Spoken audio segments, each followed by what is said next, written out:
Sepi pengunjung pasar jua dirasakan bubuhan penjual wadai karing khas Lebaran.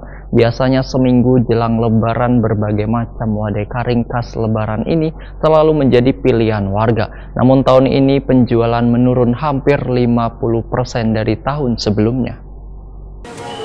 Sepi pengunjung pasar jua dirasakan bubuhan penjual wadai karing khas Lebaran. Lantaran Idul Fitri 1441 Hijriah nang tinggal 4 hari lagi, penjualan wadai karing untuk keperluan Lebaran masih sepi dari pembeli. Biasanya seminggu menjelang Lebaran, berbagai macam wadai karing khas Lebaran ini selalu menjadi pilihan warga. Namun di tahun ini penjualan menurun hampir 50% dari tahun sebelumnya. Demikian dipadahkan Jani, salah seorang penjual wadai karing di Pasar Kesetaraan Veteran Banjarmasin Timur. Waitakoni Prima TV Jelang tengah hari Selasa 19 Mei 2020. Menurut Jani, dari memasuki bulan Ramadan hingga jelang Lebaran, warga yang menukar wadai karing jauh berkurang. Bahkan pelanggan yang biasanya bertampak berbagai macam wadai karing untuk keperluan Lebaran, tahun ini justru kada menukar wadai. Walaupun penjualan sepi, namun Jani pun mengaku harus tetap turun berjualan ke pasar lantaran berharap 2 hari jelang Lebaran nanti penjualan wadai karing akan kembali ramai di pasaran.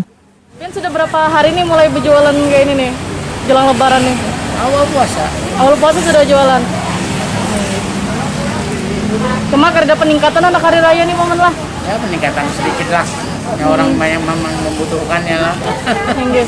Cuma kada seramai kayak tahun-tahun sebelumnya Ya, gitu. jauh. Hingga. Kalau pengunjung kayak apa nih paman semenjak corona agak kurang ada paman di pasar sini paman? Langganan mungkin pian? Kurang, kelihatan kurang padat, jauh. Jauh lah turunnya. Mana kan ada yang libur, atau kan sebagian. Hingga.